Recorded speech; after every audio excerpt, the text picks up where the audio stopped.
जय श्री कृष्ण। आप सभी का हमारे YouTube चैनल पर हार्दिक स्वागत है।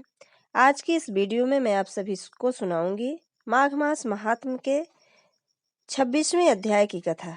आइए सुनते हैं। पथिक कहने लगा कि हे प्रेत, तुमने सारस के वचन किस प्रकार और क्या सुने थे, सो कृपा करके कहिए। प्रेत कहने लगा कि इस वन में कुहरा नाम की नदी पर्वत से निकलती है। मैं घूमता घूमता उस नदी के किनारे पहुंचा और थककर वहां पर ठहर गया। उसी समय लाल मुख और तीखे दांतों वाला एक बड़ा बंदर वृक्ष से उतरकर जल्दी से वहां पर आया जहां एक सारस सोया हुआ था। उस चंचल बंदर ने कई एक पक्षियों को देखकर उस सोए हुए सारस को दृढ़ता से पैरों से पकड़ लिया और तो सब पक्षी उड़कर वहां से चले गए, परंतु सारसी भयभीत होकर विलाप करती हुई वहीं पर रुक गई। नींद के दूर होने तथा भय से नेत्र खोलकर सारस ने बंदर को देखा और मधुर वाणी से कहने लगा, हे बंदर, तुम बिना अपराध मुझको क्यों दुख देते हो?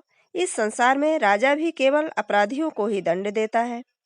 दूसरे जैसे ही श्रेष्ठ प्राणी किसी को पीड़ा नहीं देते। हम अहिंसक और दूसरे के कर्मों को नहीं देखते।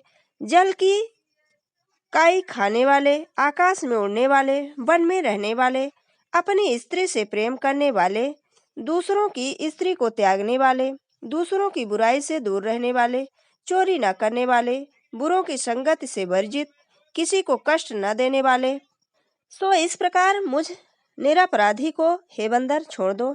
मैं तुम्हारे पहले जन्म के वृत्तांत को जानता हूँ। यह वचन सुनकर वह बंदर उनको छोड़कर दूर बैठ गया और बोला कि तुम मेरे पूर्व जन्म के वृत्तांत को कैसे जानते हो?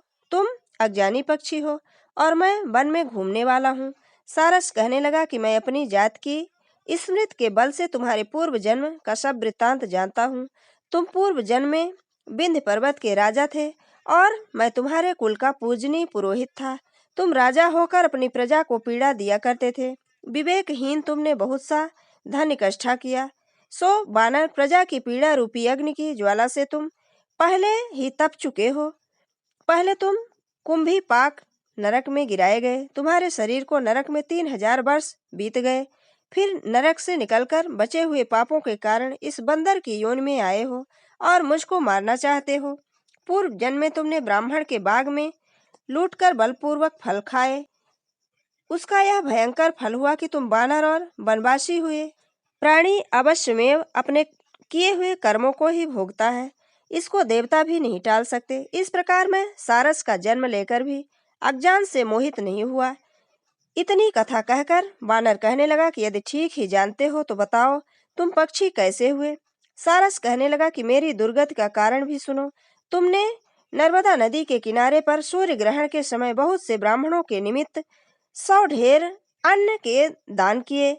मैंने पुरोहिताई के मद में थोड़ा सा ब्राह्मणों को दे दिया, बाकी सब मैं आप हर ले गया। इन ब्राह्मणों के द्रव्य का अपहरण करने से पाप से मैं पहले कालसूत्र नरक में गया और फिर रक्त करदूम नरक में, जहां पर बड़े बड़े कीड़े थे और रक्त तथा पीप से भरा हुआ नाभि तक नीचे सिर और ऊपर पैर किए हुए पीप चाटता हुआ उस दुर्गंध वाले नरक में कीड़ों आदि से काटा जाकर 3000 वर्ष तक उस यातना को भोगता रहा। मैं नरक के दुख का वर्णन नहीं कर सकता।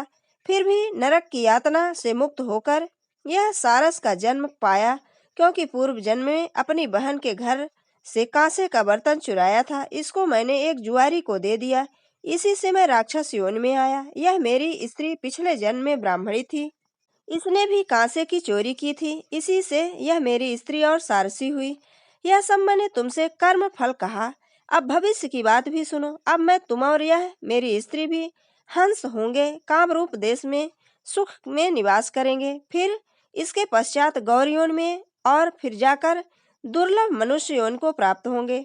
इसमें मनुष्य पाप और पुण्य दोनों ही कर सकता है। इस प्रकार शिव की माया से यह सारा जगत मोह को प्राप्त होता है।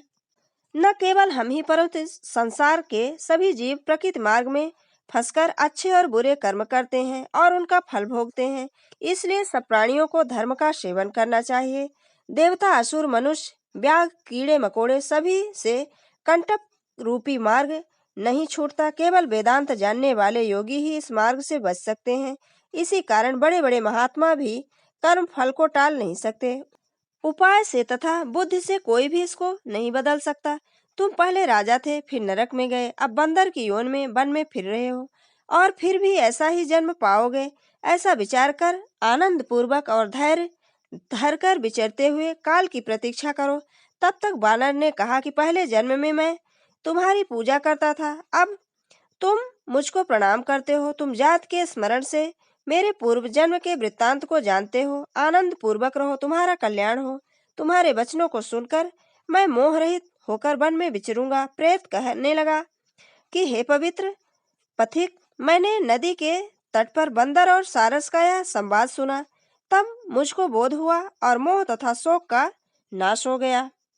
ये थी हमारे 26वें अध्याय के महात्म्य की कथा। आगे का महात्म्य हमारी अगली वीडियो में। जय श्री कृष्ण। धन्यवाद।